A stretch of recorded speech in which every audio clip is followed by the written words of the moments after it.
Selamat malam teman-teman. Aku baru aja habis mandi setelah kerja. Selamat tahun baru ya buat kalian semua. Ya, aku masih ada di daerah Sumba, bekerja di salah satu resort terpencil yang ada di Sumba Barat Daya. Dan video kali ini adalah berdasarkan pengalaman dan opini yang aku alami ya sebagai salah satu leader yang bekerja di sini. Jadi judul video ini aku ambil dengan tema reality business resort di pulau terpencil dalam kurung Sumba itu seperti apa.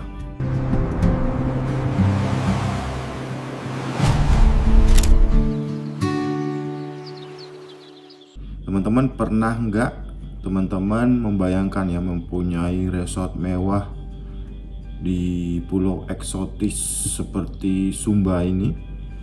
Bayangin ya, pasti sangat indah banget.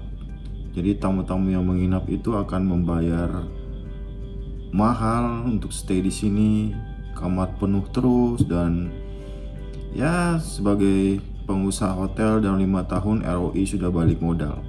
Tapi sebagai orang yang terjun langsung dan mengelola operasional di resort seperti ini di lapangan, saya harus jujur pada teman-teman bahwa matematika bisnis di pulau terpencil itu beda total dengan kota besar. Jadi banyak investor kaget kalau lupa menghitung biaya yang tak terlihat ya, yang justru paling menggerogoti profit. Nah, apa saja itu? Teman-teman, mari kita bahas satu persatu.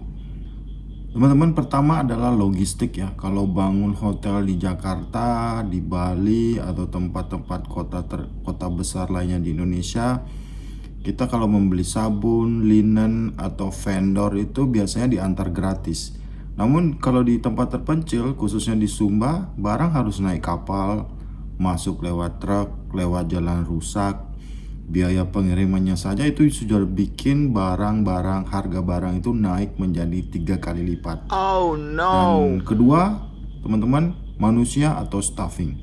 Jadi di kota karyawan pulang ke rumah masing-masing. Di pulau terpencil seperti ini, hotel wajib menanggung hidup karyawan 100%. Kita sebagai pengusaha hotel itu harus bangun mes, kasih makan 3 kali sehari, sampai obat-obatan. Ini biaya operasional yang sangat besar dan bisa dibilang itu sangat rutin dan akan keluar setiap bulannya. Nomor 3 adalah musuh alami, yakni korosi dan energi ya. Jadi kalau bangun hotel di pinggir laut itu, uap air laut itu jahat sekali ya, bisa memakan yang namanya elemen-elemen yang ada pada peralatan-peralatan yang ada di hotel, sekalipun itu peralatan yang mahal-mahal ya. Jadi uap air laut itu sangat jahat sekali ke besi ya, atau AC, atau engsel pintu, sampai alat-alat dapur umumnya. Jadi umurnya cuma setengah dibandingkan hotel yang ada di kota. Belum lagi kalau listrik belum stabil, kita harus bakar solar buat genset 24 jam ya. Jadi itu mahal banget ya. Jadi dari masalah-masalah yang ada, apakah bisnis resort itu rugi? Tentu tidak ya. Justru ini adalah tambang emas, asalkan manajemen atau owner atau investor itu memiliki strategi yang benar. Karena biasanya operasional kita tinggi, kita tuh tidak bisa main perang harga murah. Jadi strategi satu-satunya adalah kalian harus jual mahal. Kita harus berani pasang harga tinggi. Kenapa tamu mau bayar? Karena kita menjual apa yang tidak ada di kota ya, apa yang tidak ada di keramaian, di tempat-tempat lainnya. Jadi untuk strategi penjualannya itu, kita di resort yang terpencil itu biasanya dia menjual yang namanya kesunyian. Jadi alam yang indah, yang masih perawan, dan pelayanan yang sangat personal.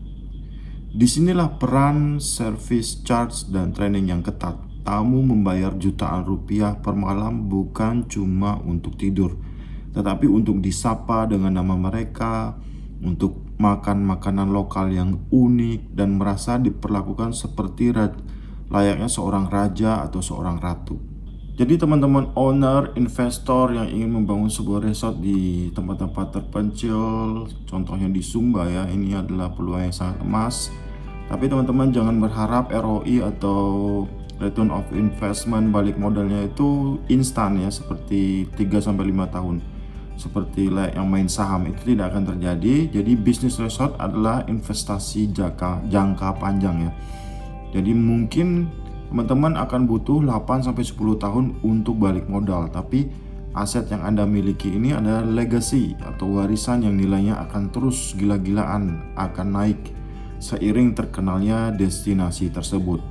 Bisnis hotel bukanlah lari sprint, tapi lari maraton ya istilahnya. Jadi saya Surya, mari bangun bisnis hospitality yang sehat dan masuk akal. Salam traveling, salam hotelier. Thank you for watching guys.